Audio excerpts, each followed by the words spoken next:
Olá, tudo bem? Seja bem-vindo ou bem-vinda ao canal Voo da Coruja. Estamos em mais uma live. Hoje, o dia 14 de janeiro de 2026, exatamente 9 horas e 33 minutos da manhã, é horário de Brasília. Para você que ainda não me conhece, muito prazer, eu sou o Hafner, né? Seja muito bem-vindo, muito bem-vinda ao canal Voo da Coruja.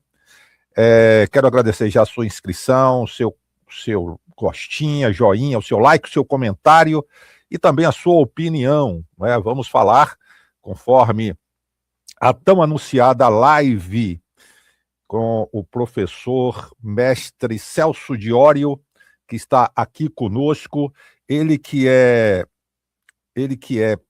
não é, licenciado em História, vou trazer aqui, pegar aqui a cola, né? Licenciado em História, habilitado para Geografia, Filosofia e Sociologia, pós-graduado em Metodologia do Ensino de História e Geografia e mestre em Educação. Então é com muita honra, primeiro, que eu tenho a audiência de vocês que estão aqui comigo, participando inclusive do chat, e também é com muita honra que eu recebo aqui no nosso canal Voo da Coruja o professor mestre Celso Diório. Professor Celso Diório, seja bem-vindo ao nosso canal, o Voo da Coruja. Muito obrigado aí por ter aceitado o convite, por mais uma vez ter vindo aqui conversar conosco. Esse bate-papo, na verdade, descontraído. Vamos falar sobre a história mal contada do Brasil, né? Posso até dizer, factoides e tudo mais, é uma coisa que transpassa aí a toda a nossa história, desde o período da colonização, podemos assim dizer, o conhecido, né, como ficou aí, didaticamente, melhor dizendo, conhecido como descobrimento do Brasil, né? E depois, claro, perpassando aí algumas questões, a vinda da família real, 1808, de Portugal para o Brasil, 1822 com a independência do Brasil, 1889 com a proclamação da República, e vamos falar também, por que não, da geopolítica, o que está acontecendo no mundo, no Brasil, nos tempos odiernos, né? Então, professor, seja bem-vindo, já franqueio aqui para que o senhor possa se apresentar, né? Se quiser falar mais uma vez aqui sobre a sua graduação, especializações, o seu mestrado, enfim, fica à vontade, e depois a gente fale também do seu trabalho, inclusive no YouTube, fale do que quiser, né? Aqui para o pessoal que ainda não te conhece, passe a te conhecer. Vamos lá? É contigo, professor Celso Diório. Tá ok, muito obrigado, Hafner, pelo convite. Prazer mais uma vez em revê-lo, pessoal do canal aí, o Voo da Coruja. Prazer em ver todos vocês. Também sou inscrito do canal, tá? Então, espero que hoje a conversa seja muito produtiva, tá? Eu tenho um trabalho voltado exclusivamente, no caso, né, por conta do mestrado na área da educação, pela minha preocupação justamente em como que os alunos estão aprendendo, né, na escola. Bem disse o Hafner, né, às vezes certas partes da história elas são contadas apenas ali no livro didático, então falta para o aluno aquele senso crítico, aquela ideia de entender como é que funcionou todo o processo histórico no Brasil, né? Quem participou, quem ficou de fora, quem sofreu, quem não sofreu com isso, tá bom? Eu me preocupo muito com isso, justamente porque vivemos tempos aí, né? Como bem você citou, Rafa, tempos complicados, né? De dicotomias sem sentido e que são necessárias aí certas explicações para que o pessoal, pelo menos, ainda que continue acreditando no que queira acreditar, claro, com todo o respeito às crenças e valores das pessoas, mas que elas possam ter um olhar mais crítico com relação a isso. E, nesse caso, a minha luta, vamos dizer assim, né, entre aspas, claro, né, não é uma luta real, ela vem justamente nesse sentido. O que dificulta um pouco mais também a minha vida de professor, nesse caso, é o fato de eu ser autista. Então, vivemos numa sociedade também que, infelizmente,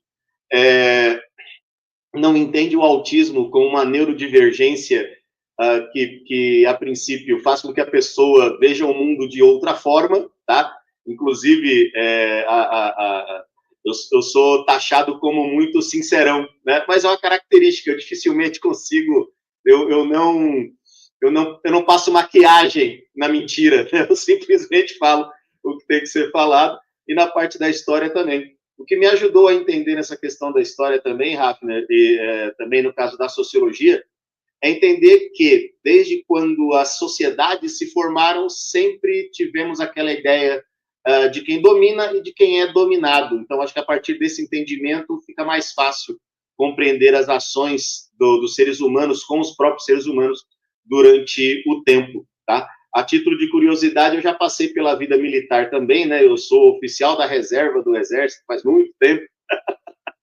Então eu pude aprender um pouquinho também sobre essa questão de hierarquia militar e tudo mais, né? O que facilitou, porque no meu caso, sendo autista, eu vivo de rotinas, né? Então, para mim, rotinas são muito importantes. E, claro, né, se algum inscrito seu aí quiser fazer alguma pergunta, fique à vontade. Eu tenho um canal no YouTube também, né, Professor Celso Diório, em que, de tempos em tempos ali, né, a depender da minha correria enquanto professor, nesse canal aí, Professor Celso Diório, eu coloco algumas videoaulas de história, de sociologia, e também coloco alguns vídeos opinião. Né? Os vídeos opinião também ali, eles têm muito mais, um alcance maior, até porque o pessoal gosta, né, quando a gente está opinando sobre alguma coisa, né? Porque eu compreendo também o quanto que aula pode ser chato de vez em quando, mas eu tento fazer com que seja um pouco mais divertida. Muito bem, professor, mestre Celso Diório, né? Como é importante, gente, inclusive como ele mesmo disse, né? Ele que é autista, e obviamente que o autismo que é tão mal compreendido e que também existe. Eu tenho um neto autista, né? E vá lá, vai muito bem na escola, inclusive, e enfim, o professor Celso, ele tem toda essa formação acadêmica, todo esse conhecimento, esse cabedal de conhecimento que ele traz, né?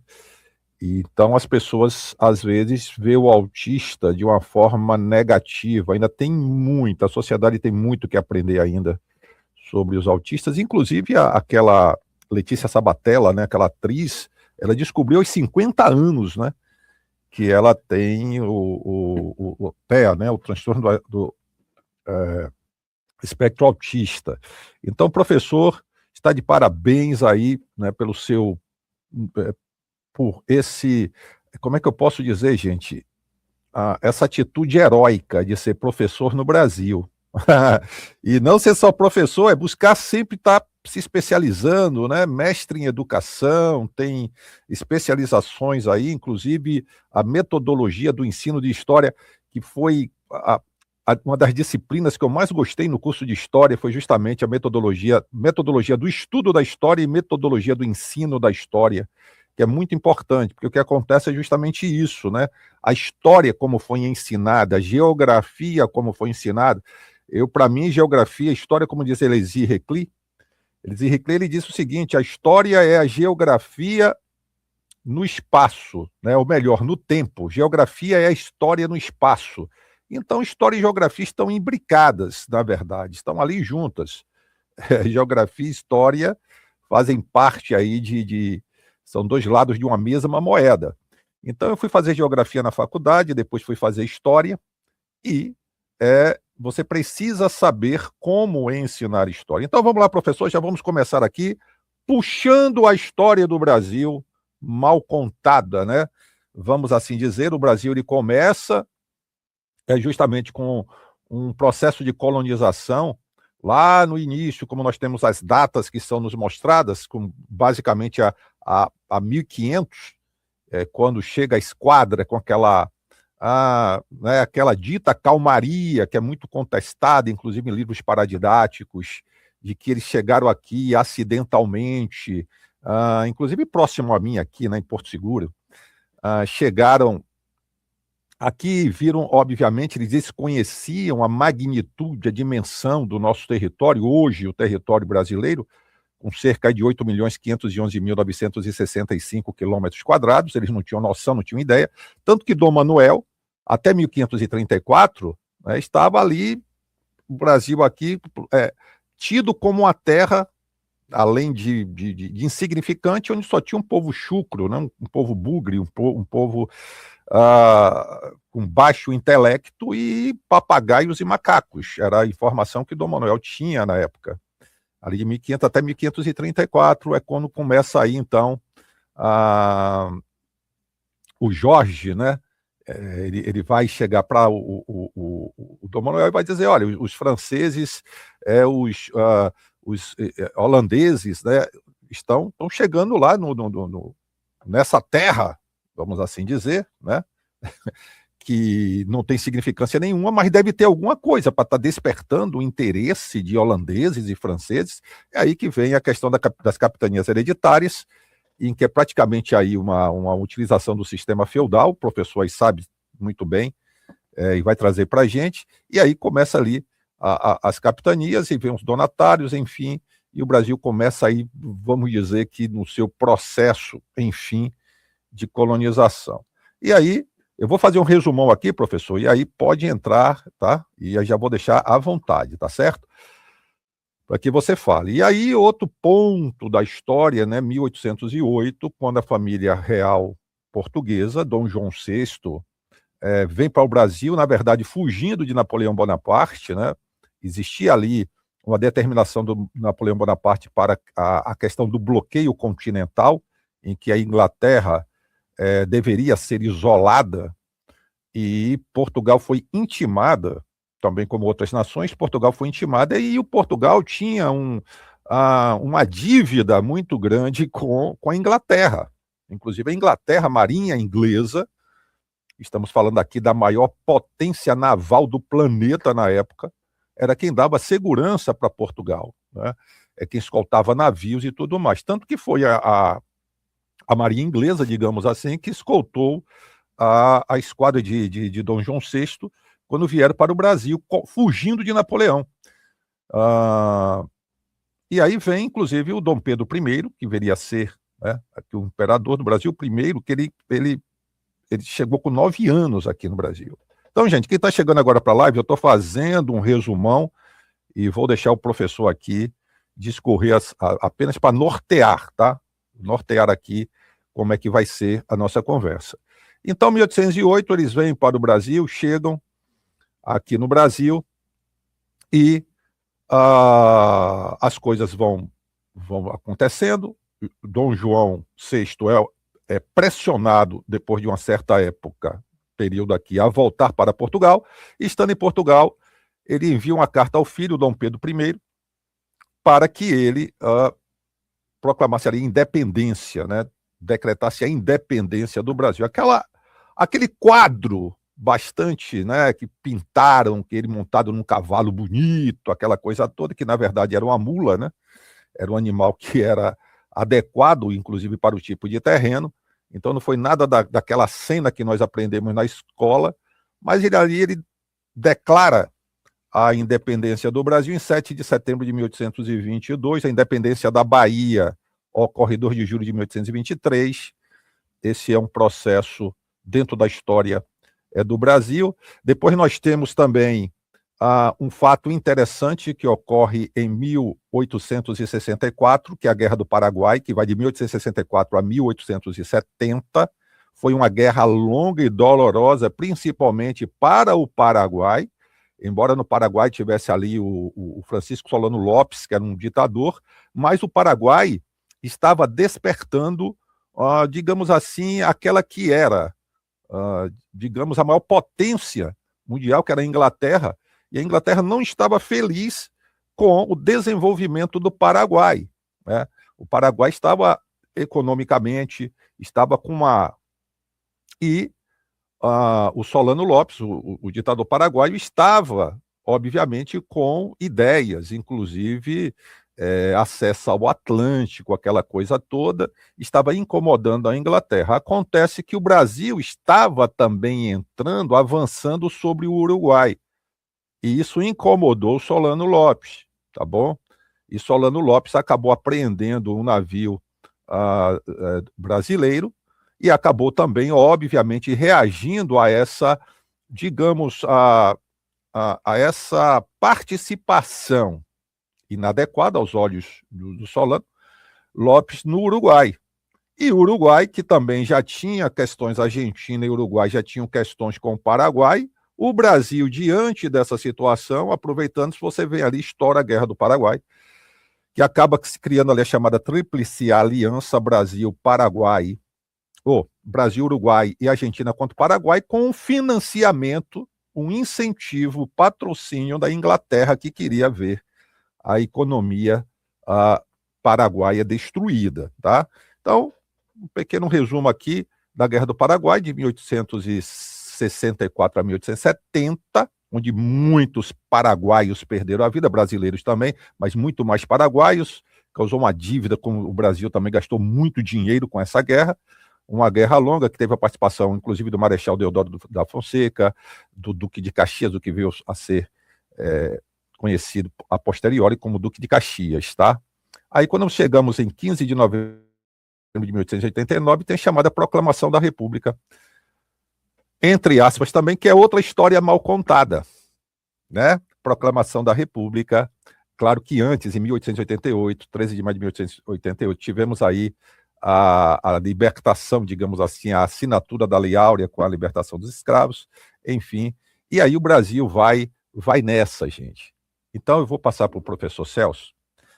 A história paradidática, ou seja, a história que não está contada nos livros didáticos, e a história sem maquiagem, a história sem atos de heroísmos exacerbados, figuras que são colocadas, todo país faz isso, tá? Não é característico do Brasil, não. Todo país cria uma história ficcional e que conta só atos heróicos. Quem ganha, quem vence a batalha, conta a história, faz a história. E o Brasil, se nós não entendermos a história real do Brasil, como as coisas aconteceram, se desdobraram, por exemplo, a proclamação da República, ela foi, na verdade, um golpe militar.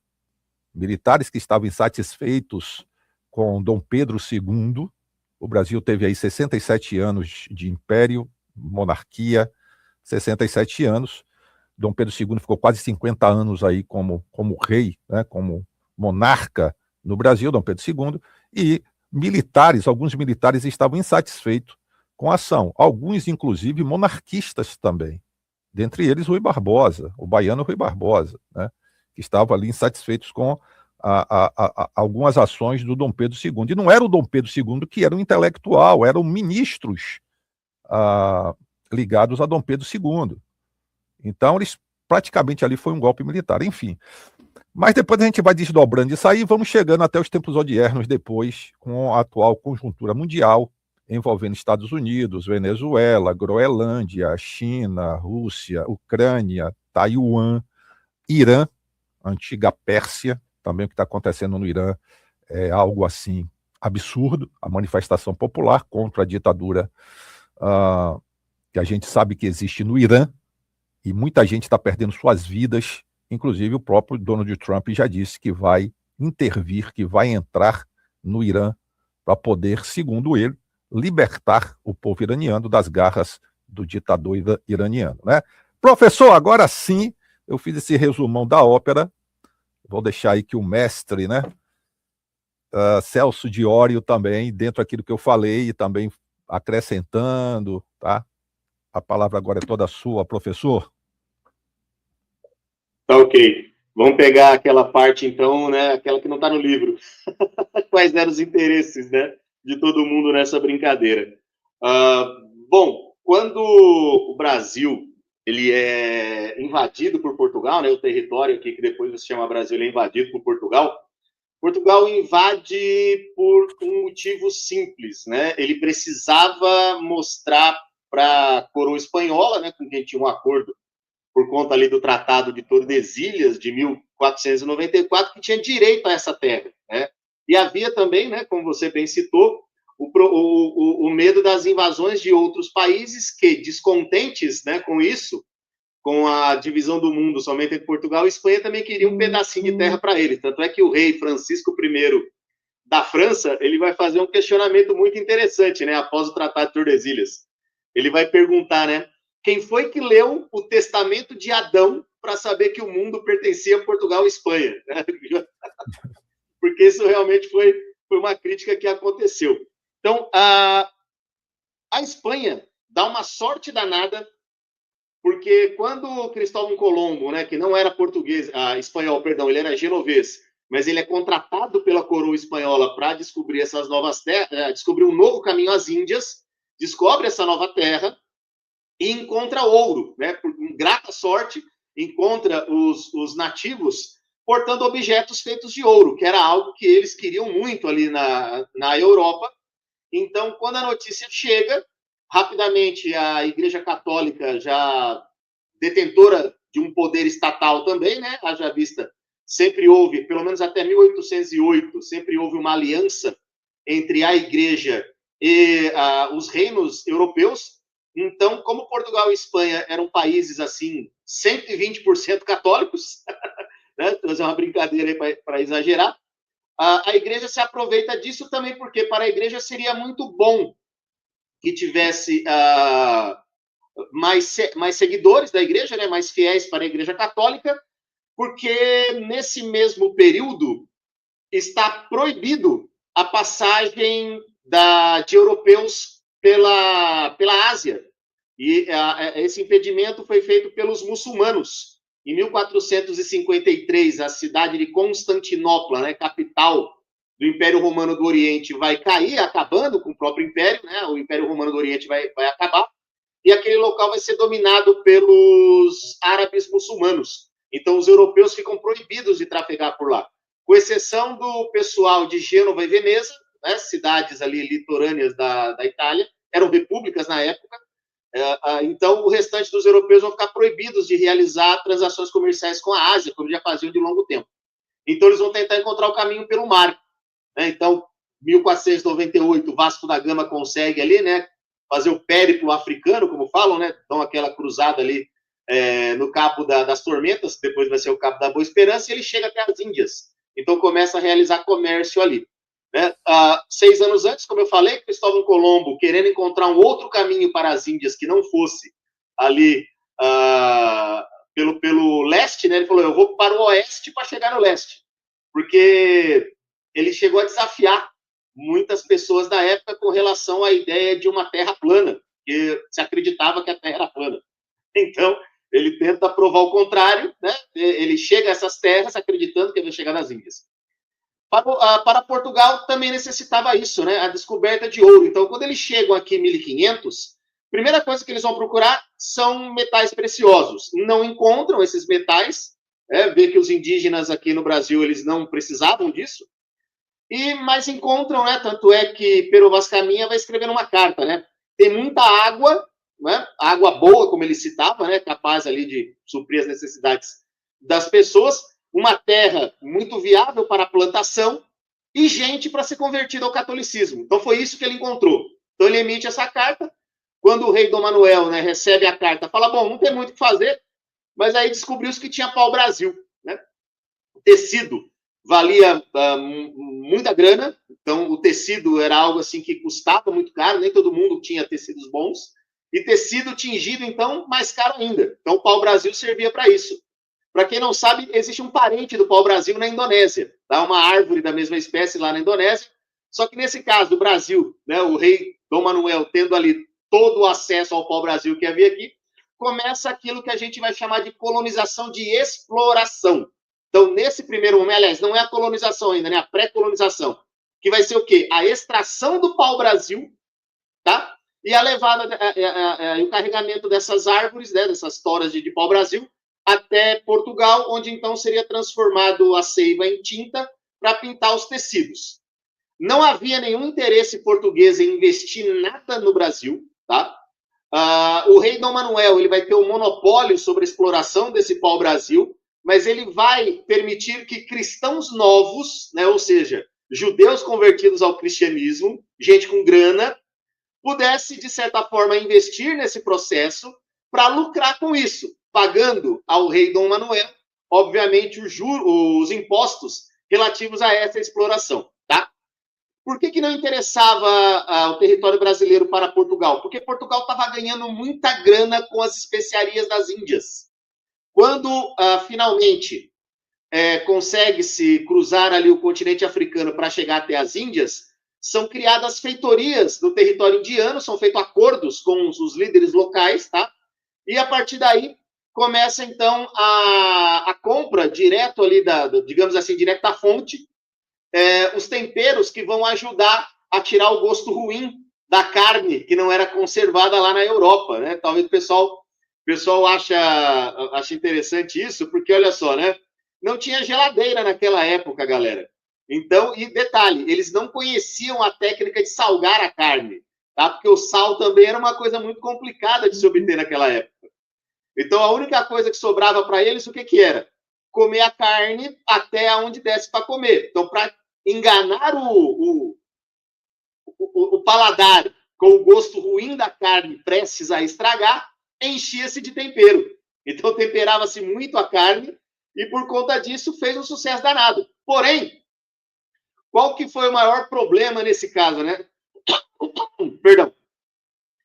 A Espanha vai cometer a primeira falha. Vai encher de ouro e prata a Europa, então vai ter muito ouro e muita prata em circulação, muitas moedas, né, de ouro e prata, e por conta disso vai haver um processo inflacionário na Europa. Tanto é que no período em que a Espanha enche a Europa de ouro e prata, os preços vão subir 400%. Então imagina o processo inflacionário que vai acontecer. E Portugal, acreditando que todo mundo ia comer tempero até o fim da vida, encheu a Europa de tempero. E, dentro da ótica capitalista, quando um produto está sobrando, o preço dele começa a cair. Então, Portugal começou a ter prejuízo. Para que isso não acontecesse, lembrando, tá? Monarquias, tá? E hoje, estados formados, eles precisam de dinheiro para poder sobreviver. E quando a gente fala de monarquia absolutista, o dinheiro do país é o dinheiro do rei. Tá? Todo o dinheiro que está lá pertence ao rei. Porque quando o monarca absolutista, o próprio nome diz, ele é absoluto em tudo, ele cria leis, ele descria lei, ele manda prender, ele manda soltar, tá? Ele manda matar. E ele também toma conta da economia. Então é necessária a chamada balança comercial favorável, que é o quê? O país tem que ganhar mais e gastar menos. Se o país não está ganhando mais, ele acaba gastando mais. E isso é prejuízo. E o rei precisa sustentar, né, precisava sustentar a ele e a corte, que na maioria das vezes, a gente pode falar assim, em 100% dos casos, eram pessoas da nobreza que não trabalhavam e que viviam às custas do rei. E como é que um rei sustentava esse povo, né, essa corte? Através dos impostos. Então o rei tinha que manter a sua pompa, a sua circunstância, né, toda aquela riqueza que as monarquias tinham, e essa monarquia, essa riqueza toda tinha o aval da igreja, né, porque o rei era rei pela vontade de Deus, daí a ideia da monarquia absolutista. Então, o rei Dom João III falou, bom, então agora vamos olhar para o Brasil. Vamos explorar de outra forma. Como que a gente vai explorar? Bom, beleza. Aqui na Ilha dos Açores, se não me falha a memória, o rei pensou assim, bom, eu tenho uma plantação de cana-de-açúcar aqui que eu acho que vai dar certo lá, né? Afinal de contas, papai, quando recebe uma carta falando ali de que tinha muita terra boa no Brasil, então vou plantar cana-de-açúcar lá. Beleza, então começa. Vale lembrar, galera, que a cana-de-açúcar, ela não é originária do Brasil, tá bom? Ela é originária da Índia, tá bom? Assim como a jaca. A jaca também não é nossa. Por mais brasileira que ela pareça, ela não pertence ao Brasil, tá? Originariamente, ela é da Índia. E vieram muitas espécies de plantas e frutas para cá que não havia aqui, tá bom? Então, o que vai acontecer?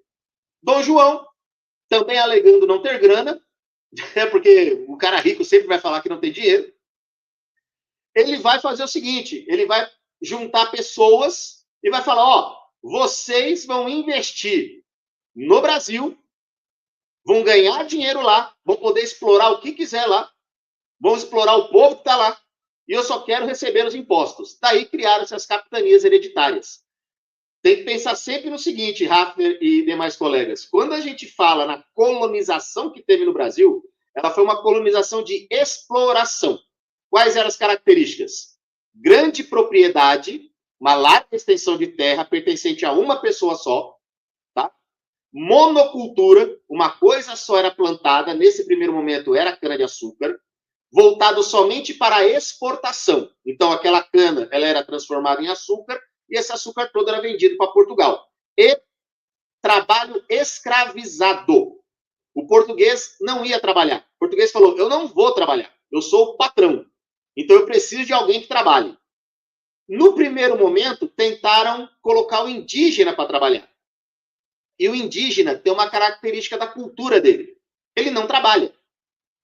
E ele não trabalha porque ele é, sei lá, é um vagabundo, não trabalha. Não, ele não trabalha porque não é da cultura dele. Se o indígena quisesse comer alguma coisa, ele caçava. Simples assim. Se ele quisesse comer uma planta, alguma coisa, ele plantava. Né? Tanto é que a cultura da mandioca era dos indígenas. Tá? Como era muito trabalhoso fazer isso, e um detalhe, tá? O rei chegou a permitir guerras entre os indígenas, entre os portugueses e os indígenas, para que esses indígenas fossem colocados para trabalhar. As chamadas guerras justas. O que o português aqui alegava? Ó, rei, o senhor vai ficar sem dinheiro, a gente não vai conseguir cristianizar esses caras, eles estão entrando no meio do mato, eles são muito arredios. O senhor permite a gente lutar com eles? O rei, não permito, pode lutar. Os que morrer, morreu, paciência. Né? E a partir daí começava essa questão de tentar escravizar o indígena. Muitos indígenas fugiam, tá? E outra curiosidade que eu falo para os meus alunos, principalmente, Raffer, que é o pessoal mais jovenzinho, né? Imagina você saindo da sua casa agora, você vai ver uma rua asfaltada, você vai ver prédio, você vai ver uma árvore ou outra. Agora, imagina em 1500, você chegando na beira da praia e olhando para frente. É mato. Não tem absolutamente nada ali. E somente uma pessoa conhecia o caminho. O indígena. Ele sabia onde ele tinha que entrar. Ele sabia o que ele tinha que fazer. O português, não. Então, tanto é que hoje, quando a gente olha para o mapa demográfico do Brasil, a gente vai perceber que a maior concentração de brasileiros, né, de habitantes do Brasil, é na região litorânea, mais ou menos uns 500 quilômetros na direção oeste. O resto é mato. O resto é território que ainda não foi, de certa forma, explorado como deveria pelo Brasil. Tá? Até hoje é assim, tá bom? Então, pois bem, colonização de exploração. Explora, explora, explora. Dá errado essa exploração. Vamos para o governo geral. Dessa vez o rei toma para si o poder. E sempre nessa ótica. Exploração. O indígena não quer trabalhar. Então vamos buscar trabalhadores no continente africano. Já havia, por parte de Portugal, um comércio de gente desde a metade do século XV, tá? Por volta de 1450. Aqui no Brasil, surgiu, de certa forma, um terreno fértil, vamos dizer assim, para esse tipo de comércio. Porque os capitães hereditários, os capitães donatários, perdão, né, os donos da capitania hereditária, eles podiam também doar terras e cobrar impostos. Então, formavam pequenas, hoje a gente pode chamar de fazendas, onde o trabalho escravizado era prioritário. Então, tinha que explorar a pessoa e não pagar salário. Porque se eu não pago salário, o meu lucro é maior. Essa era a visão. Tá? Daí que eu falo a ideia da exploração. Hoje, nossa, professor, hoje eu trabalho e ganho um salário de fome. Não é escravização, tá? Você não é um escravizado. Mas a ótica de pagar pouco, ela já é antiga no Brasil. Por quê? Para que o patrão te pague um salário, ele precisa cortar parte do lucro. Então, quanto menos ele te paga, mais ele lucra. Quanto mais você trabalha, mais ele lucra. Então, ele bota na sua cabeça que fazer hora extra vai ser bom, que você ganha mais. Só que quando a gente faz hora extra, quem está ganhando mais? É o patrão. Tá? Enquanto a gente fica com uma pequena parte daquilo que vai ser chamado de salário. Porque, para quem não sabe, o Hafner sabe, formado em História, já aprendeu sobre isso, mas muitos não sabem. Quando eu vou procurar um emprego e o patrão me contrata, ele não está contratando somente o professor Celso. Ele está comprando horas da minha vida. Horas da minha vida em que eu não posso fazer absolutamente nada que não seja fazer o meu patrão ficar rico. Estão entendendo? Então, por exemplo, se eu vou trabalhar, meu primeiro emprego eu vou trabalhar no McDonald's, vou vender batata frita e hambúrguer. Beleza. Você vai trabalhar tantas horas tendo que produzir aquele monte de sanduíche, aquele monte de batata frita. Só que nesse período você não pode sair, você não pode ir ao médico, você não pode toda hora ir ao banheiro, você não pode passar numa lojinha do shopping. Você tem que estar lá dedicando horas da sua vida para o seu chefe, porque ele não comprou a sua especialização, ele comprou horas da sua vida. E você tem que ficar lá. Tá? Então, isso é uma forma de exploração. Por isso que é importante entender essa parte da história com esse processo de exploradores e explorados. Então, quem era o explorador? O branco português, dono de terra. Quem era o explorado?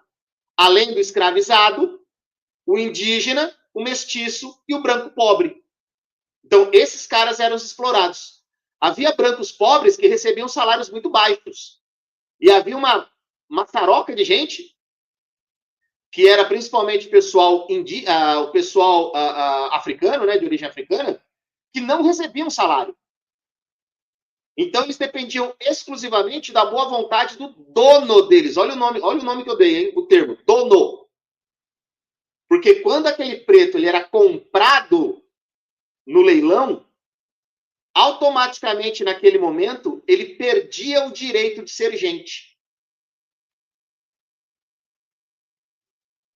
Por essa razão, esse cara que perdia o direito de ser gente, ele era tolhido na sua humanidade, na sua cultura, porque ele era proibido de fazer o que ele fazia no continente africano, ele era proibido de falar a língua que ele falava no continente africano, e aqui no Brasil, ele era obrigado a cumprir as determinações do dono dele, a falar português e a ser católico, que era a religião que predominava naquela época. Tá? Então, esse processo exploratório ele vai ser muito, muito ruim.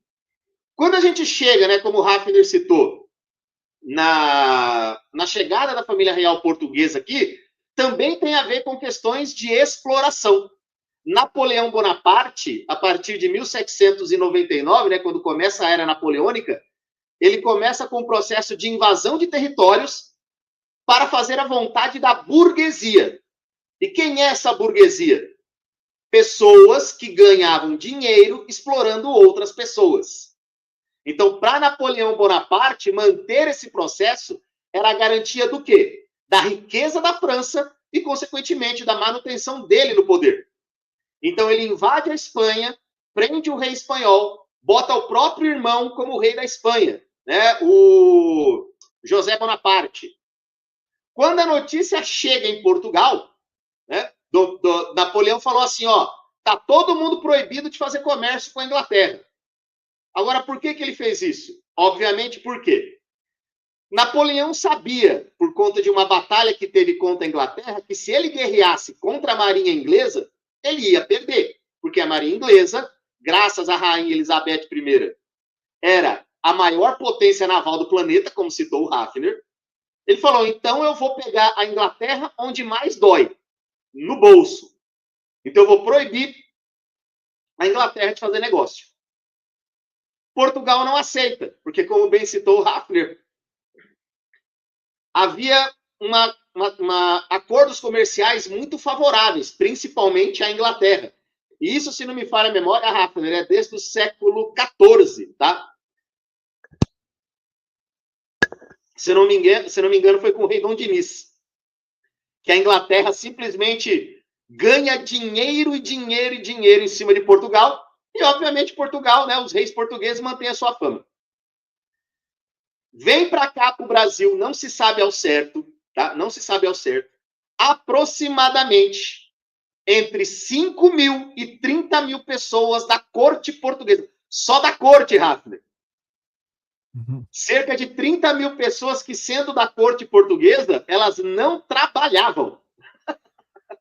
Elas viviam exclusivamente do que o rei arrancava de imposto do povo, né? E onde que estava a maior fonte de renda? No Brasil. A Inglaterra sabia o quanto era importante isso. E detalhe, a Inglaterra, ela não estava preocupada com a vida do monarca português. Ela estava preocupada com o investimento inglês em Portugal. Vamos ajudar o rei porque a gente mantém o nosso negócio. Exploração até entre os ricos. Então percebam que isso também acontecia. Qual que era a diferença? Como eles eram todos farinha do mesmo saco, né, como dizem por aqui, né, era todo mundo rico, e um momento ou outro eles se entendiam. Mas vamos explorar o povo. Vem para cá, acaba, né, o pacto colonial, em que a colônia só podia comprar de Portugal, a abertura dos portos às nações amigas. Quem é a nação amiga? A Inglaterra. Agora, perceba a ideia da exploração. O rei continua ganhando, tá? No caso aqui, Dom João VI, príncipe regente, né? A rainha de Portugal, Dona Maria I, estava viva ainda, mas não estava reinando, né? Porque ela foi declarada louca, tanto é que ela vai ganhar esse apelido, né? Dona Maria I, a louca. Quando isso acontece, né, da abertura dos portos, o rei ele vai fazer um acordo muito interessante com a Inglaterra. Ele vai permitir que os produtos ingleses sejam mais baratos que os produtos portugueses aqui no Brasil. Como assim? O rei de Portugal ajudando um país estrangeiro em detrimento do próprio país? Será que a história está se repetindo em algum momento? É isso que eu ia dizer. Professor, só me permita aqui abrir parênteses. Gente, muito obrigado aqui, vocês estão acompanhando, obrigado pelo like, compartilhamento da live, tá? Essa aula maravilhosa aqui com o professor mestre Celso Diório, tá certo? Mas percebam vocês que o conhecimento da história é importantíssimo para entendermos a atual situação em que vivemos. É que ele pergunta, será que tem alguma coisa diferente? O entreguismo, será que tem alguma coisa diferente com relação ao Brasil? A exploração da nossa nação por parte de grandes potências mundiais, que se consideram soberanas mundialmente, né? Então, o Brasil vem desde a sua raiz histórica sendo explorado, desde lá o início, o pau-brasil, a exploração da mão de obra, como disse o professor Celso Diório, a exploração em todos os sentidos, e enfim, é preciso entendermos a história para entendermos o contexto atual, tá bom? Então, compartilhem essa live, esse conhecimento aí, vamos aproveitar, né, desse vasto conhecimento do professor Diório, ele que é professor de História, professor de Geografia, professor de Sociologia, mestre em Educação. Então, muito importante, gente. Eu estou aqui maravilhado, né? Aprendendo também aí juntamente com vocês, aproveitando e lembrando que ele tem um canal aqui, tá? Professor Celso Diório, ele tem um canal também, conteúdos maravilhosos, tipo esse. E que, pelo que eu estou vendo aqui, pelo andar da carruagem, professor, me permita, a gente vai ter que fazer outras lives para frente, porque a gente não vai conseguir, em uma única live, discorrer, né? Então, eu estou vendo aqui que a gente vai ter a parte 1, parte 2, parte 3. Vamos criar aqui empates, tá bom? Tá bom, professor, vamos lá, vamos em frente. Então agora, né, a gente chegou na coroa portuguesa aqui, tá?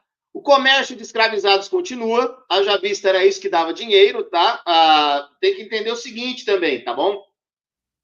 Antes da chegada da família real portuguesa, vão descobrir ouro no território aqui da América. Finalmente encontraram ouro. Olha só que coisa, né? Que coisa linda. A notícia corre rápido, tá? Portugal rapidamente já se adianta, né? Porque todo o território era Portugal. E vai ter uma participação importante de um pessoal aqui de São Paulo, né? Que serão os bandeirantes.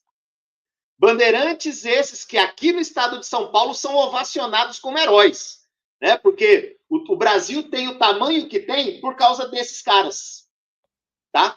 Vale lembrar, por exemplo, né, o Raposo Tavares, né, um grande bandeirante que nós tivemos aqui. Existe a rodovia Raposo Tavares aqui em São Paulo, que liga a cidade ao interior. A rodovia Raposo Tavares é só uma parte do caminho que ele fez, porque ele cruza todo o território nacional, onde hoje é Mato Grosso, Rondônia, Amazonas, Pará, e vai parar ali na Ilha de Marajó. Só que os bandeirantes, no começo, eles tinham algo que a história apagou. A história oficial, que a gente lê no livro didático, escondeu da vida desses caras, tá? São Paulo era uma região muito pobre. Muito pobre. Tanto é que os paulistas aqui, né, descendentes dos portugueses, eles sequer falavam português. Eles conversavam mais em Nhengatu e em Tupi, com conversa diária. Já esses caras falaram o seguinte, bom, vamos ganhar dinheiro de alguma forma. Qual foi a primeira forma de ganhar dinheiro dos bandeirantes? prender indígenas para vendê-los como escravizados. Então foi a chamada bandeira de apresamento. Com a descoberta do ouro, começa a bandeira de prospecção.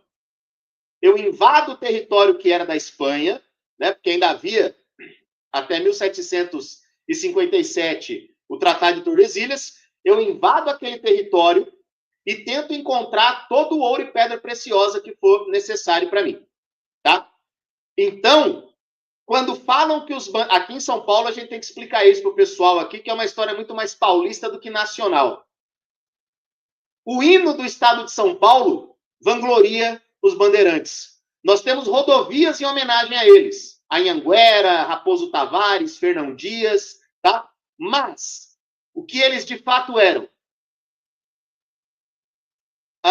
Canceladores de CPF de indígenas, tá? Eles eram sequestradores, comerciantes de gente, tá? E ladrões. É isso que eles eram. Tanto é que vai ter um cara, se eu não me engano, acho que foi Bartolomeu Dias, se não me falha a memória. Eu não lembro o nome dele, eu lembro do apelido que ele recebeu.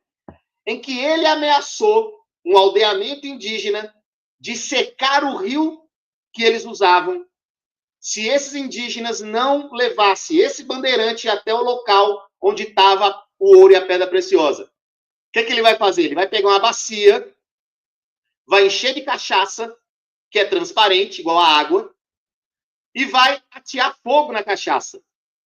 Os indígenas, ao verem o álcool evaporar, vão chamá-lo de demônio, Anhangá.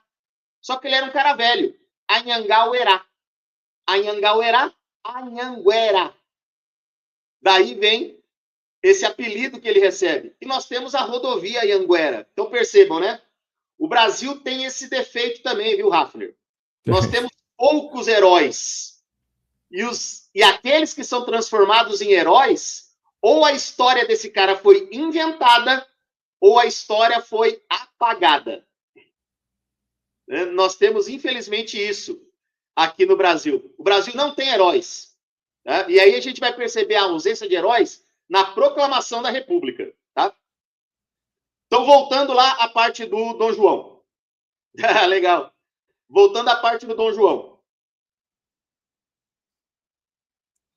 Dom João abandona Portugal. Estava bom para ele aqui no Brasil. Estava ótimo para ele. Ele veio com a família, né? Veio ele, a esposa, a dona Carlota Joaquina, que poucos sabem, mas eles se odiavam. Tá? Dona Carlota Joaquina odiava Dom João e o ódio era recíproco. Tiveram um filho por obrigação, que foi Dom Pedro, tá? Porque era obrigado a dar um filho para que a monarquia continuasse. Dona Carlota Joaquina era irmã de Dom Fernando VII, rei da Espanha, que havia sido preso por Napoleão. Tá? Então, para ela, o que interessava? Que isso tudo acabasse para que ela pudesse também herdar o trono da Espanha, caso desse algo errado. Então, ela também tinha os interesses dele.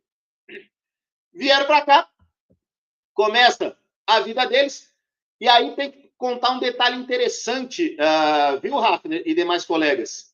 Que, assim, Dom João VI, ele era tido como um cara que só comia frango. Porque ele era um verdadeiro cemitério de frango, a barriga dele. Tanto é que teve um filme que foi produzido na década de 70, o filme Independência ou Morte, né, tendo Tarcísio Meira e Glória Menezes como os principais. Né? Se não me falha a memória, Manuel da Nóbrega, né, o pai de Carlos Alberto de Nóbrega, ele vai ser o Dom João VI. Mas uma coisa que poucas pessoas sabem é que Dom João VI, ele foi um tremendo estrategista.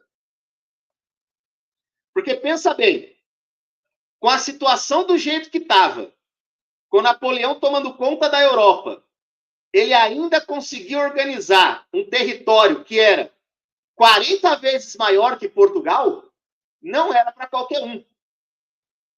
E muita coisa vai acontecer. Muita coisa vai acontecer com a chegada de Dom João aqui. Só que, infelizmente, são coisas que vão acontecer só no Rio de Janeiro. Como, por exemplo, a criação do Banco do Brasil. Não esse agora, né? Do primeiro Banco do Brasil, porque o primeiro Banco do Brasil, os portugueses faliram ele. Tá? A criação de uma biblioteca nacional, coisa que não tinha no Brasil, a criação da primeira universidade no Brasil, a criação da primeira faculdade de medicina, no caso a Escola de Cirurgia da Bahia, né, que foi fundada em Salvador, tá? Porque eles primeiro param em Salvador e depois vêm para o Rio de Janeiro. Teatros, Jardim Botânico, isso tudo no Rio de Janeiro. Então ele vai transformar a cidade do Rio de Janeiro numa pequena Lisboa. Só que tem um detalhe. Naquela época, Rafa, o Brasil já tinha o tamanho que tinha hoje, com exceção do Acre. Só não tinha o Acre ainda. Mas percebam que era muito interessante para ele ficar ali, naquela região, por quê? É que o Acre, perdão, professor, só para dizer ao pessoal, o Acre foi comprado, na verdade, foi um território anexado, foi comprado da Bolívia, não é isso? Inclusive teve uma malandragem do governo brasileiro, né? Barão do Rio Branco, ministro de Relações Exteriores, vai comprar o Acre em 1903 por 2 milhões de libras, tá? Um dinheiro considerável, com a promessa de fazer uma ferrovia que ligaria a Bolívia até o Oceano Atlântico. Os bolivianos estão esperando até hoje essa ferrovia. Fazendo negócio com o brasileiro, dá nisso. Estão esperando até hoje. Tá? Então, quando tudo isso acontece... Agora, olha que interessante, ó, vai vendo. Quando morre Dona Maria I, né, quando ela faleceu, em 1816, Dom João vai ser aclamado rei, mas ele vai esperar que a coroação aconteça no ano em que Dom Pedro vai casar, em 1818. Então, ele era um jovenzinho de 19 anos, né? Ele nasceu em 1799 na cidade do Porto. Então, ele vai casar por procuração. Vão arrumar uma mulher para ele lá na Europa. E, de novo, interesses econômicos e geopolíticos vão fazer com que ele se case com Dona Maria Leopoldina de Habsburgo, simplesmente a família real mais poderosa da Europa. Obviamente, um casamento por interesse. A gente pode falar que Dom Pedro teve sorte, porque, para padrões ocidentais, Dona Maria Leopoldina era uma mulher bonita. Agora, olha só que coisa louca, Hafner e demais colegas. Eles se casam por procuração, então ela já chega no Brasil casada. Quando ela chega na corte portuguesa, que estava aqui no Brasil, os membros da corte vão começar a caçoar de Dona Maria Leopoldina de Habsburgo, vão começar a falar mal dela, vão começar a zoar ela, por uma questão extremamente absurda. Porque na bagagem dela, ela havia trazido livros. A corte portuguesa falou mal de Dona Leopoldina porque ela tinha o hábito de ler. Será que a educação no Brasil tem algum problema por conta disso? Então percebam a dificuldade que é falar desse negócio sobre educação. Dom Pedro também, tá? Vale lembrar que é o seguinte, Dom Pedro I, quando ele torna o Brasil independente, ele não faz isso simplesmente porque o povo brasileiro estava sofrendo. Ele faz isso porque as cortes portuguesas, que obrigaram Dom João a voltar para o Brasil, estavam fazendo com que Dom Pedro não tivesse poder nenhum aqui. Porque a ideia de Portugal qual que era? Transformar o Brasil de novo numa colônia. Porque quando Dom João promove o Brasil a Reino Unido, a Portugal e Algarves, os brasileiros aqui eram agora tratados iguais aos portugueses. E isso o português não aceitava. Por quê? Porque para o português, os colonos brasileiros eram cidadãos de segunda categoria. Então, olha só, dependendo de como você vai para a Europa, dependendo do que você vai fazer na Europa, dependendo das suas condições econômicas e intelectuais na Europa, você corre o risco de ser tratado sempre como pessoa de segunda categoria. Entendeu? Para quem não sabe, a Guiana Francesa, que faz fronteira aqui com o Brasil, é território francês, não é uma colônia francesa. Quem nasce na Guiana Francesa é francês porque é um território francês. Mas olha só que interessante. O cara que sai da Guiana Francesa e vai para a França, os franceses lá não o tratam como francês. O tratam como filho de uma colônia. Ou seja, como um cidadão de segunda categoria. Eu até entendo, eu sei que o Hafner, né, viveu bastante tempo na Europa, mas em outras situações, em outras condições, então o Hafner, de certa forma, não sofreu na pele isso. Talvez um olhar torto ou outro, né, de algum nativo lá da região. Mas muitas pessoas que saem daqui do Brasil para tentar ganhar sorte em países europeus, como por exemplo Portugal, até por conta da língua ser parecida, acaba ficando com empregos de salários muito baixos para o padrão europeu e ainda assim sofrem preconceito do pessoal lá da Europa.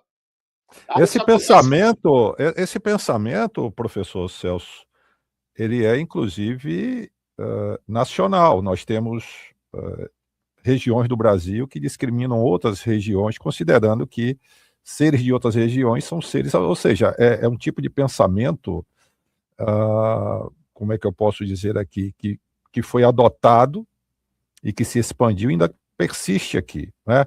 Professor, eu vou fazer o seguinte, eu vou dar uma saidinha aqui, pegar um café, vou deixar encher sua tela, continue com essa aula maravilhosa, pessoal que está chegando, gente, compartilha, eu sei que tem gente que gosta de que se fale de Andressa Urach, que se fale de não sei quem, tem gente que gosta da coisa polemizada, esse tipo de conteúdo, por mim, seria o único, mas um trabalho aqui. E eu digo para vocês, se não fosse o patrocínio que eu recebo aqui para a manutenção desse canal, eu nem estaria aqui falando com vocês, porque o professor Celso, que é também youtuber, tem um canal aqui, professor Celso Diório, ele sabe quanto é complicado você produzir conteúdos, principalmente para um público, como é o público brasileiro, que gosta mesmo mais de fofoca, de Big Brother Brasil, povo que é pouco afeito à leitura. Esse tipo de conteúdo não serve para a maioria das pessoas. O meu canal com muita ajuda, né, temos 1.354 inscritos. Olha aí, e vamos depender aqui da gente, vamos, viu, professor? Vamos fazer subir mais. O pessoal, depois vou deixar o link do canal do professor Celso, pessoal. O pessoal inscrito no canal Vô da Coruja, vão fazer subir, porque é esse o tipo de conteúdo que esse herói nacional, porque ser professor no Brasil, com essa capacidade, com esse conhecimento, com esse know-how, com essa expertise, é ser herói de querer ensinar alguma coisa num país onde a maioria não quer aprender nada, só quer saber mesmo de farra, de fofoca, de coisas que viralizam, tá? Então, eu fico muito sentido por isso. E muitas vezes eu tenho que fazer ginásticas aqui, tá falando de um assunto que eu nem gostaria de falar, mas tem que falar porque senão o canal não sobrevive. Infelizmente é isso, né? Infelizmente é isso. E só sobrevive, graças a Deus e graças ao patrocínio que eu recebo aqui da minha amada família, porque senão nem compensaria, porque é desgastante. Então, parabéns ao professor. Vou encher a tela aqui, professor. Dá continuidade. Eu vou aqui pegar um café e já retorno, viu? Vamos lá. Professor Celso Diório com vocês, novamente. Ok. Bom, vamos lá, galera. Então, enquanto o Rafa toma ali seu cafezinho, explicar para vocês, né? Então, a gente percebe que esse desenvolvimento do Brasil, infelizmente, né, o fato de Dona Maria Leopoldina ter trazido livros e ter sido zoada, já mostra, infelizmente, né, um pouquinho que falta para o Brasil aquela ideia da educação. Porque educação teve pouquíssimo investimento no Brasil, tá? A gente vai falar disso um pouquinho mais para frente para vocês entenderem outras questões aí um pouco mais complicadas, tá bom? Primeira questão tem que entender o seguinte, tá? Dom João vem para o Rio de Janeiro por dois motivos, tá bom? Ele vem em 1808. Em 1763, se não me falha a memória, 65, a cidade do Rio de Janeiro, ela vai ser transformada em capital da colônia, tá? Porque era o caminho por onde passava o ouro. Então ficava mais próximo ali para ver. E uma curiosidade, tá? Quando Dom João VI ele é obrigado a voltar para Portugal, senão ele perdia a coroa portuguesa, né? As cortes portuguesas ameaçaram ele e falaram assim: ou você volta para Portugal, ou a gente bota outro rei no seu lugar. Ele, para não perder, né, a boquinha, resolveu ir embora. Ele vai até o Banco do Brasil. ele abre o cofre do Banco do Brasil, porque o banco era dele, foi ele que fundou, né? Ele era o dono do banco. Ele tira todo o ouro que estava guardado lá, tá? Bota no navio e leva embora. Ano retrasado, se não me falha a memória, ou 2023, em Portugal teve uma exposição do ouro que Portugal tirou daqui. Então tinha gente pagando para ver o ouro, né? Tinha brasileiro lá em Portugal pagando ingresso para ver o ouro que Portugal levou do Brasil. Fala, roubaram o nosso ouro. Sim e não, né? Porque aqui era Portugal, então o ouro era português, tá? Apesar de se chamar Brasil. Tá bom? Só para vocês entenderem essa parte, beleza? Uma outra coisa interessante também é a seguinte, tá? Quando Dom Pedro, né, Dom Pedro IV, né, ele vai ser Dom Pedro I após a independência, né? Quando Dom Pedro IV ele começa a ter ali, né, o seu poder tirado aqui, ele vai receber apoio de um pessoal que, a princípio, também estava preocupado na manutenção do poder deles aqui, tá? Que eram os donos de terra, que era o pessoal ali que ganhava dinheiro com a exploração, tá? Isso, infelizmente, vai ser um fato, tá? Lembra aquela história que eu falei para vocês? Essa parte do livro didático a gente estuda muito pouco, tá? A gente estuda muito pouco, que é a ideia do quê? Essa história que a gente vê como oficial é a história do livro didático, é a história de muitos livros que eu tenho aqui atrás, tá? Que eles contam realmente o fato, mas eles contam o fato do ponto de vista do vencedor, tá bom? A história, na maioria das vezes, ela é contada por quem vence. É muito difícil a gente ouvir a história do lado do perdedor. E isso tem um motivo. O apagamento histórico acerca daqueles que sofreram é quase que institucional. A gente tem que falar somente dos nossos heróis, para incentivar o povo. Mas como que eu incentivo um povo se eu não dou acesso a uma educação de qualidade? Se eu não dou acesso a uma justiça social? Se eu não dou acesso ao mínimo necessário para que ele possa lutar por algo? Então, desde a fundação do Brasil, nós tivemos isso. O processo de independência, tá, que transforma o Brasil numa nação soberana, livre politicamente de Portugal, não vai ter participação do povo. O povo não vai participar desse processo. Era Dom Pedro, um menino mimado, tá? Que, como imperador do Brasil, se mostrou um ótimo pianista, tá? Por quê? Ele havia sido criado para ser um monarca absolutista. Ele não havia sido criado para ser um rei que tivesse que obedecer a alguém. Lembra? O pai dele era um monarca absolutista. A avó era uma monarca absolutista. O bisavô, Dom José I, era um monarca absolutista. Ou seja, um rei que detém todo o poder político, o poder econômico, o poder sobre a sociedade, o poder de transformar a vida do povo do país numa maravilha ou numa verdadeira desgraça. Tá bom? Então, tem que entender esse ponto de vista. Dom Pedro, ele não luta pela liberdade do país. Infelizmente, é isso. Dom Pedro, ele luta para que ele seja um monarca absolutista. Mas, para agradar aqueles que o apoiaram, pessoas da alta sociedade, gente muito rica, o Brasil vai ter a sua primeira Constituição. Nessa primeira Constituição, serão criados os 4 poderes: executivo, legislativo, judiciário e o poder moderador, tá? Aí vale a pena, Hafner, explicar para o pessoal também, porque tem gente que acaba confundindo a função dos poderes, e é normal isso, tá? No Brasil, infelizmente, a gente acaba vendo muito político ali metendo os pés pelas mãos, fazendo coisas ali que a gente fala, nossa, mas como que ele faz isso? Vamos lá. O poder legislativo é aquele que cria as leis, tá? Na esfera federal, é o Congresso Nacional. os deputados e senadores. Beleza? Daí, Hafner, vale a pena também explicar uma coisa para o pessoal. Entenda uma coisa, gente. No Brasil, desde a nossa última Constituição, que está em vigor até hoje, a Constituição de 1988, o presidente não governa sozinho. É um governo chamado governo de coalizão. Tá bom? Desde 1998, que o presidente não pode criar leis através de decreto, porque antigamente podia. Se o Congresso não apoiava, o presidente criava uma lei e fazia essa lei valer. Isso chama-se decreto-lei. Ela vale. Tá bom? Hoje, galera, o cargo de presidente da República, ele é um cargo muito importante, mas ele não é o único a resolver os problemas do Brasil.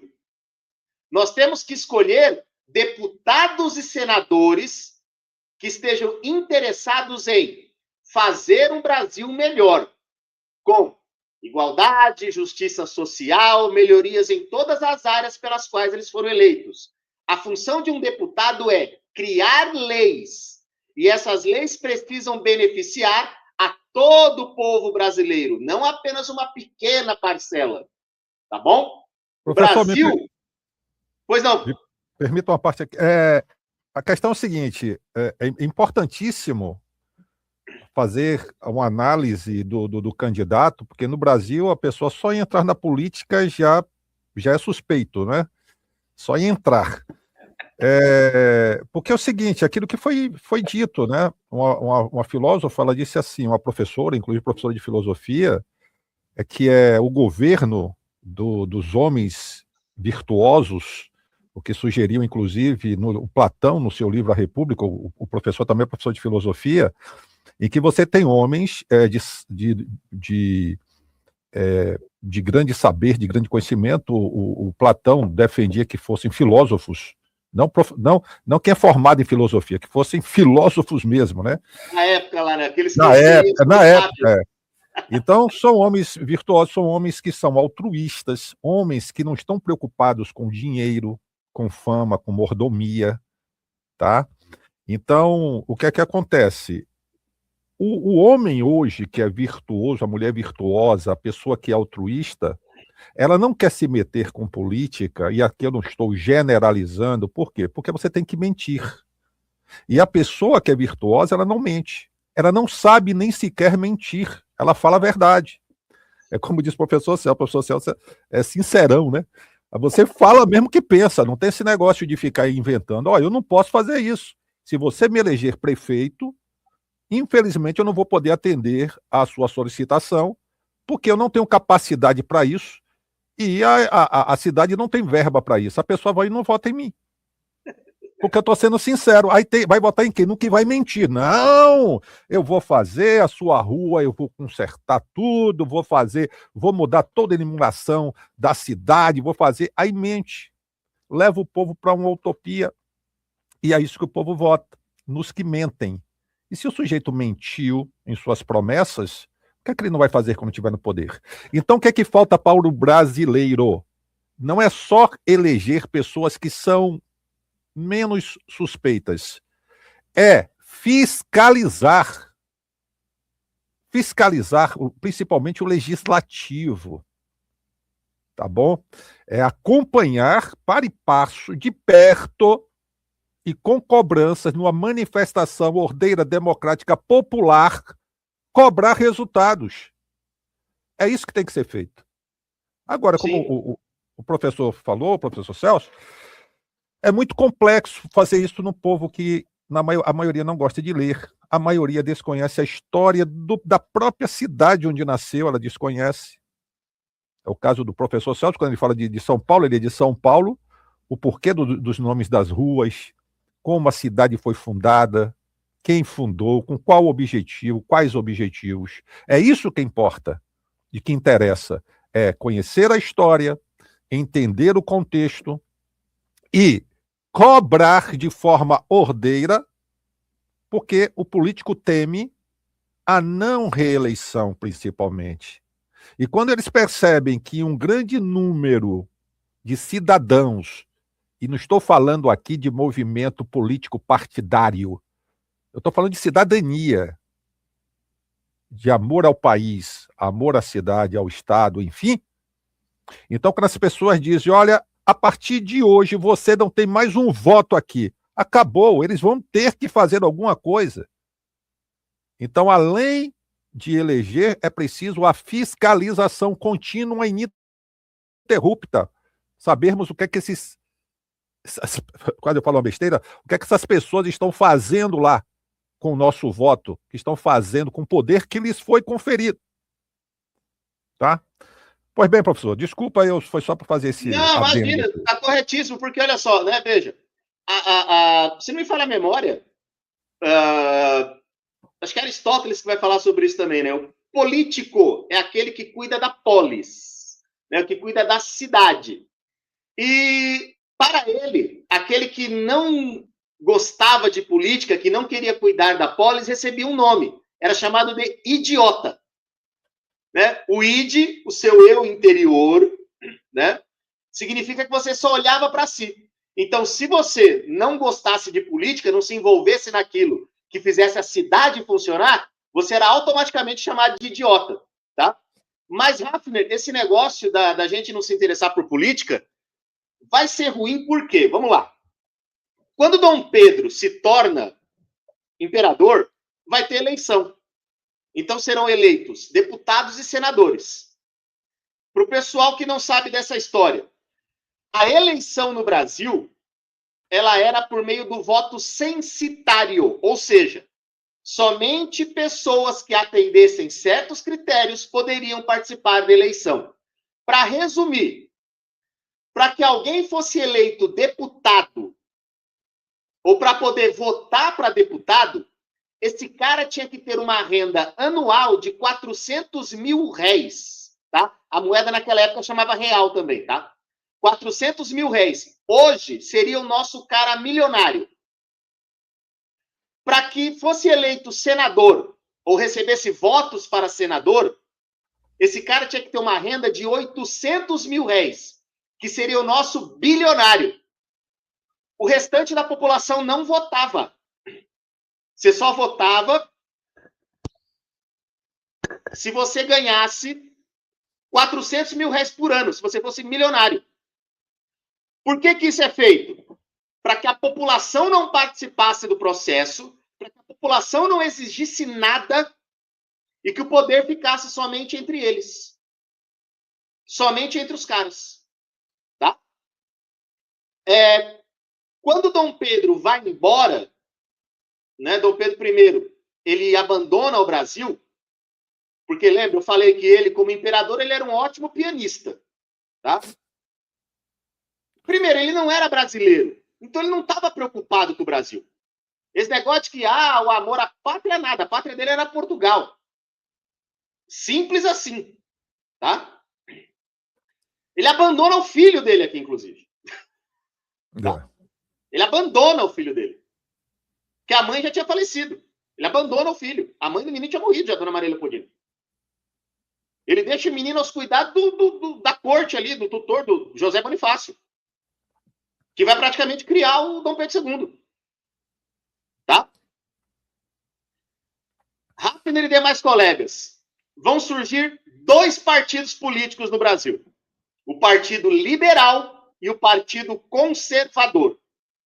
Hoje a gente escuta liberal e pensa numa coisa. Escuta conservador, pensa noutra coisa. Como é que era naquela época? Partido Liberal. Que as províncias possam cuidar da própria vida sem ficar toda hora pedindo licença para o imperador. Partido Conservador. Que o poder fique todo na mão do imperador. Só essa era a diferença, tá? O que eles queriam de igual? Que tudo se mantivesse como estava, ou seja, eles do poder, e que a escravidão continuasse, porque a escravidão era lucro para eles. Nesse momento, Hafner e demais colegas, a gente vai ter uma mudança no eixo, no ciclo econômico. Porque agora o café chega ao Brasil. O café também não é brasileiro, tá, galera? O café veio lá da região entre a Arábia e a Etiópia, tá bom? O café vem para cá. Primeiro cara a trazer o café foi um cara chamado Francisco de Melo Palheta. Ele traz em 1757, ele tenta plantar o café no Pará, não dá certo, por questões climáticas, mas ele encontra um solo bom aqui no Sudeste. A partir de 1830 vai ser plantado onde? Região do Rio de Janeiro e Vale do Paraíba. Técnicas de agricultura precárias, sempre trabalho escravizado. Sempre trabalho escravizado. A partir de 1870, vem para o Oeste Paulista. Novas técnicas agrícolas, trabalho escravizado, mas também mão de obra imigrante. Beleza? No Vale do Paraíba, serão os barões do café. Pessoal que vai estar mais perto do governo imperial, tá? E que serão os famosos, como o próprio nome diz, os barões, os caras que vão receber títulos de nobreza. Barão disso, conde daquilo, visconde não sei do que, tá? Porque nobreza no Brasil é uma bagunça, tá bom? Para ganhar um título de nobreza no Brasil, bastava puxar o saco do imperador. Simples assim. Já no Oeste Paulista, nós teremos os empresários do café. Aqueles caras que vão fazer o café render muita grana, principalmente para eles, óbvio. E, de novo, sempre trabalho escravizado, tá bom? Então, em 1870, ele atinge o maior ponto ali aqui do estado de São Paulo da produção de café e vai se manter assim até o final da década de 1930, o café sendo o principal produto de exportação brasileiro. O que vai rolar?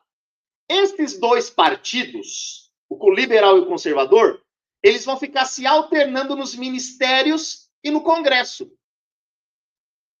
E aí perceba que o Brasil é um lugar em que você, infelizmente, aqui no Brasil, a gente percebe assim, né? Que o cara rico tem que ser agradado. Senão ele reclama e para de investir. Infelizmente o Brasil é assim, viu, Rafa? Infelizmente. Aqui no Brasil é assim. Para o cara investir no Brasil, ele tem que ganhar dinheiro antes de investir. Porque se ele não ganhar antes, ele não investe. Então já fica complicado a partir daí. O que vai rolar? Dom Pedro, ele vai criar o Ministério da Conciliação. Então ele vai criar corpos ministeriais que vai se alternar entre políticos liberais e políticos conservadores. Hafner, fazer uma pergunta retórica, mas você pode responder. Vamos lá. Você é aluno de uma escola, tá? E eu cheguei para ser o seu professor de história. Então eu fiquei lá 1 mês e meio dando aula para você. Aí eu saio, coloco um outro professor de história. Ele fica mais 1 mês e meio. Só que ele primeiro precisa saber até onde você estudou, o que você aprendeu, o que você não aprendeu. Ou seja, ele praticamente retoma o trabalho do primeiro. Correto? 1 mês e meio depois, esse segundo professor sai. Entra um terceiro. Então, no intervalo de 1 ano letivo, você vai ter 9 professores. Pergunta: você vai conseguir aprender alguma coisa? Obviamente que não. Obviamente que não. O que o imperador fez? Em 1847, foi criado o sistema parlamentarista no Brasil. O imperador continuava imperador e o próprio imperador escolhia o primeiro-ministro. Esse primeiro-ministro escolhia o seu ministério. O ministério do imperador. Olha que loucura que era aqui. Em 36 anos de sistema parlamentarista no Brasil, a 47, 89, em 42 anos de sistema parlamentarista no Brasil, nós tivemos, se não me falha a memória, 35 corpos ministeriais. É como se a cada ano e meio trocassem todos os ministros. Você acha realmente, Hafner e galera que está assistindo a gente, que esses ministros queriam fazer alguma coisa pelo Brasil ou que o imperador estava preocupado com alguma coisa? Trocando tanto de ministro? É a pergunta que persiste, não só daquela época, mas até hoje. Existe algum interesse em mudar alguma coisa no Brasil? Vai lembrar, Hafner, que política aqui no Brasil é um cargo de família. Mas é isso. Aqui no Brasil é assim, porque o cara vira vereador, aí depois ele vira deputado, ele vira senador, aí ele consegue eleger o filho prefeito numa cidade, aí o irmão dele é eleito prefeito em outra, vira cargo de família, ou seja, é a mesma coisa do que era no passado. Inclusive tem essa coisa regionalizada, em que nomes... nós tivemos lá no Senado, que teve a violação do painel, em que um senador, tá, ele foi... Inclusive, ele pediu, né? Enfim, ele se afastou justamente para não ter ali, para não perder os seus direitos políticos, mas ele foi aclamado no estado dele, o estado empurrou ele de volta. Então acontece muito isso, que uma pessoa é herói na região, no estado, e é apanhado em corrupção, mas aquele estado bota ele de volta lá, no Senado, na Assembleia Legislativa, enfim, na Câmara Federal. Então, isso tem uma explicação histórica. Tem uma agora é o seguinte, eu vou botar um ponto aqui, olha que aula maravilhosa, eu já falei, a gente não vai ficar só numa live, porque senão nós vamos perder, gente, olha, nós estamos ainda século XIX, e às vezes a gente vem para cá, para os tempos atuais, mas retorna para lá, porque está construindo toda, né, o professor Celso Diório está construindo, ou reconstruindo, ou trazendo à memória, ou trazendo para muita gente pela primeira vez, assuntos que são importantíssimos para entendermos a atual situação, a atual conjuntura política, social, econômica do Brasil. Precisamos entender tudo isso. Então, ele está vindo com muita, né, metodologia, bastante didático, bastante carismático, bastante paciência, trazendo tudo explicadinho. Claro que existem aí muita coisa que ele não pode, senão ficaríamos aqui ad eterno se ele fosse cuidar dos detalhes. Mas o que ele está passando já é um cabedal de conhecimento aqui que dá para a pessoa ir atrás e enriquecer muito mais ainda o seu conhecimento. Então, gente, eu quero pedir aqui, ó, a vocês, antes que, né, porque tem gente que vem para a live e aí tem gente que não gosta. Eu quero agradecer também, eu falei aqui da amada família, aos membros do canal, a você inscrito, você inscrita, que traz também essa incentivo para que continuemos. Eu quero pedir a vocês aqui, encarecidamente, e vale a pena, é um presente, inclusive. Eu estou colocando aqui, ó, para vocês, quem está no chat comigo, e depois vou deixar aí na descrição o link do canal do professor Celso Diório. Então, vocês que estão comigo ao vivo aqui no chat, dá uma clicada, pode ir lá, se inscreve. Ó, Rafa, foi lá e me inscrevi. Tem problema, te espera aqui, é rápido. Clica aí nesse link, vai lá, se inscreve e volta para cá. É um pedido que eu faço. Conteúdos como esse aqui vocês vão ver lá no canal do professor Celso Diório, tá certo? E depois eu vou deixar, você que está comigo no gravado, Rafa, eu estou no gravado, não estou vendo, vai ficar aí, já está na descrição. Eu vou deixar também no topo dos comentários, vai ser o primeiro comentário, vai estar lá, link, ou está, se você está comigo no gravado, link do canal do professor Celso, vai estar lá o link, é só clicar e se inscreve. Vamos fazer o canal crescer, porque é esse tipo de canal, com esse tipo de conteúdo que precisamos aqui na plataforma. Tá? Infelizmente, muita gente só valoriza aquilo que é de consumo imediato, de consumo rápido, banalidades, sutilidades, que não acrescentem nada. Aí depois quer discutir política, quer ficar defendendo isso ou aquilo, sem ter o mínimo de conhecimento da história do próprio país. Olhe lá se sabe da cidade onde nasceu, quanto mais do país como um todo. Então é importantíssimo. Pois bem, o Bruno está pedindo aqui, o Bruno Mendes, nós vamos falar, tem muitos assuntos que nós vamos falar aqui com o professor, ele vai ser, né, vamos estar, sempre que ele puder, vai ser recorrente aqui no nosso canal. A gente vai dar continuidade, tem muita coisa para a gente tratar, gente. Só do século XIX, que a gente já fez, século XVI ali, início do século XVI, século XVII, século XVIII, século XIX, nós não chegamos nem ainda, ainda temos algumas coisas para falar, muita coisa ainda, inclusive sobre a proclamação da República, não é? a quem interessou a libertação dos escravos, né, esse, como é que eu posso dizer, será que o sistema escravagista acabou com a Lei Áurea? Será que deixaram de existir escravos no Brasil? Deixou de existir a exploração no Brasil quando, em dado momento, né, o Brasil deixou de ser monarquia, passou a ser república, entre aspas, né? A quem interessava. Então, perceba aí, isso aqui é coisa para vários capítulos. Então eu quero deixar esse gostinho de quero mais. É igual a batata frita e comer amendoim, né? Tá, parece que vai, enquanto não acaba, você está querendo mais, comer mais.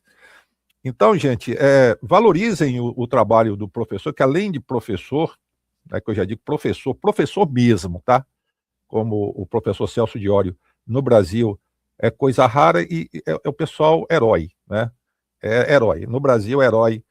Então, valorizem o trabalho dele. Novamente, vou colocar aqui, dá um pulinho lá, se inscreva no canal dele, tá aí, ó, coloquei. E você que está no gravado, está aí logo abaixo, na descrição desse vídeo e também como primeiro comentário. Eu quero, professor, até eu estou querendo aqui, se deixar, eu fico aqui, né? Mas vamos combinar um outro dia que, aproveitando suas férias, que quando quando vier a volta das aulas, né, vai ficar mais difícil, e a gente entende o trabalho hercúleo, né, o trabalho árduo, que é o trabalho de um professor, muitas vezes até é um trabalho como se fosse o Cícero ali, né, cumprindo aquela pena que a rocha desce a montanha, ele tem que subir de novo, fica eternamente assim, nesse esforço que parece que não está compensando, mas está.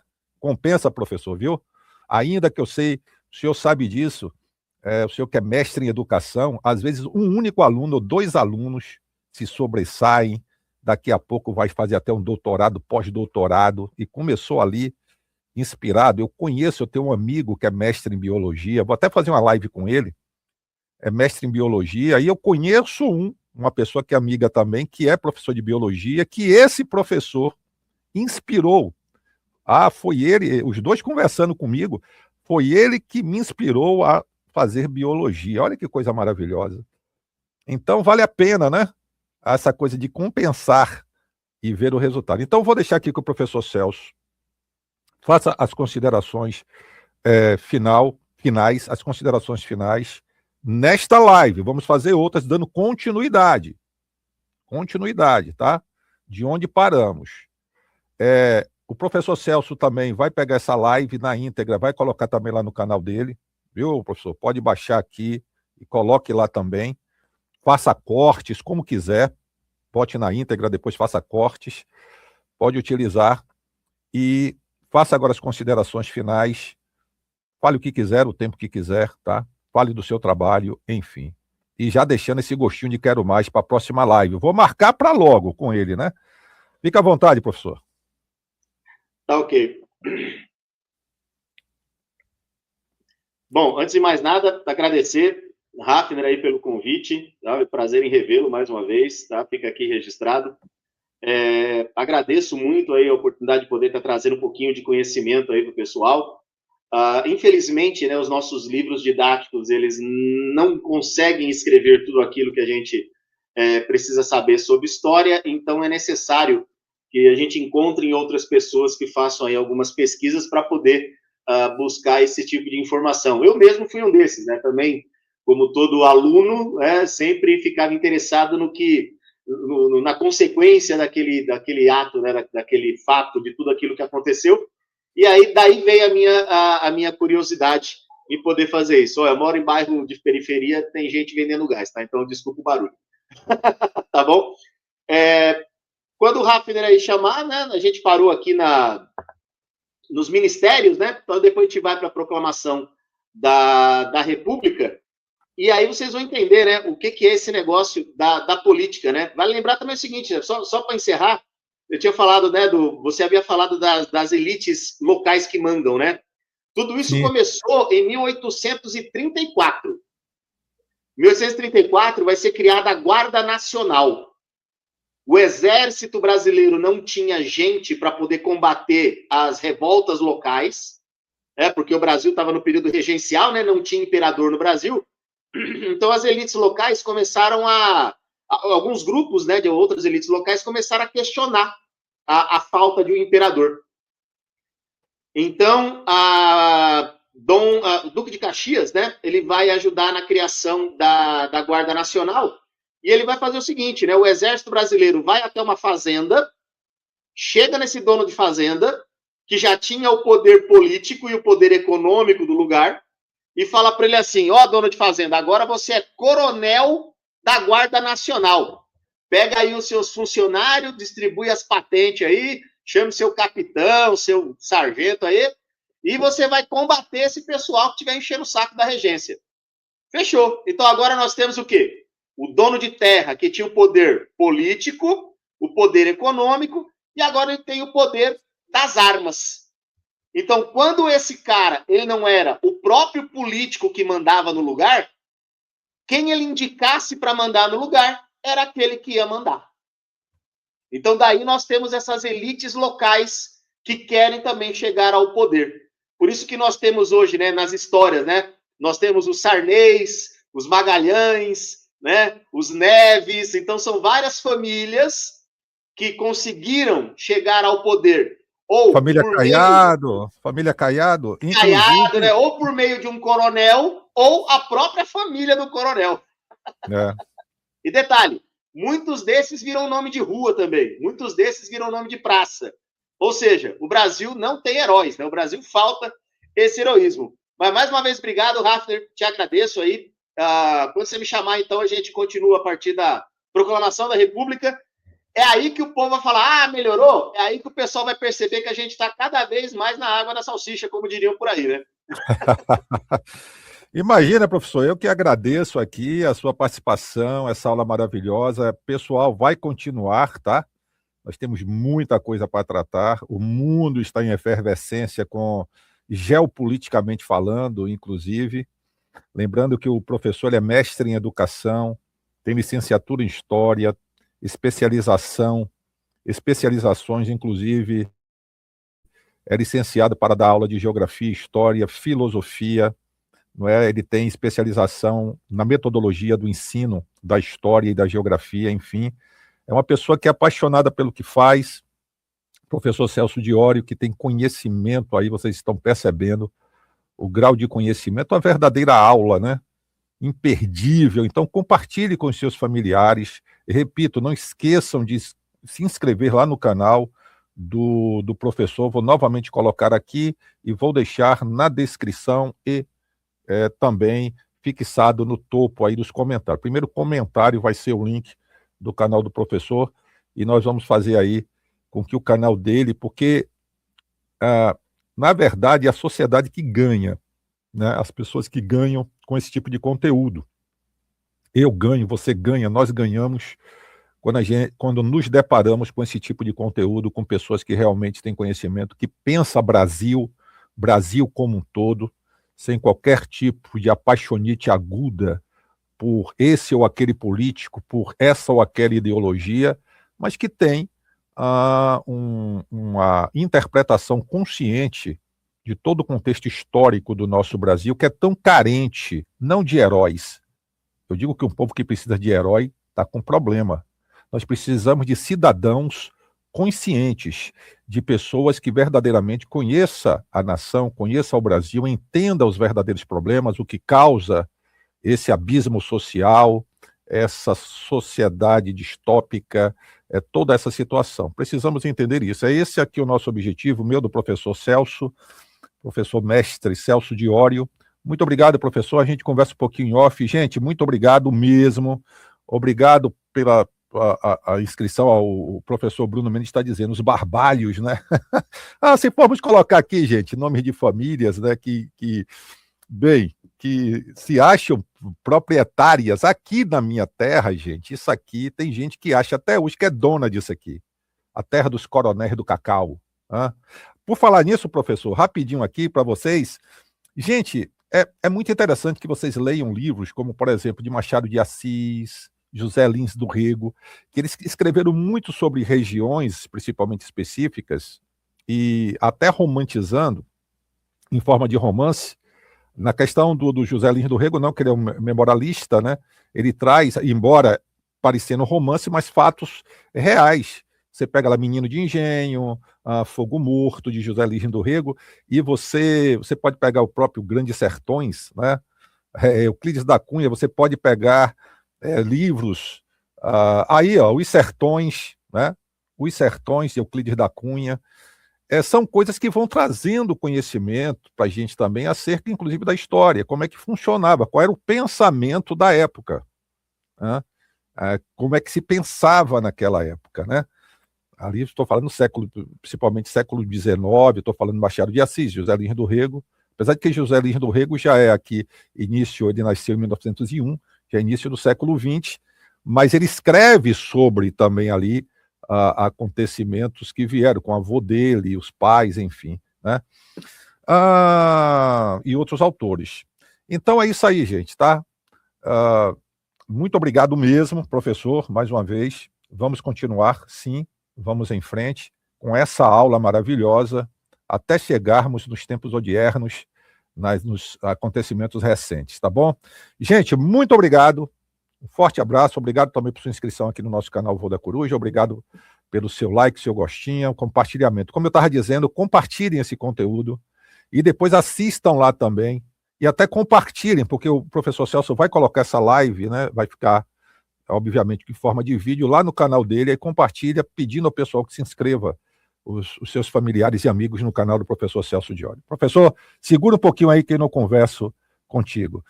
Demais, gente, vocês que ficaram comigo até agora, muito obrigado. Cadê aqui, e até a próxima, se Deus quiser. Com licença.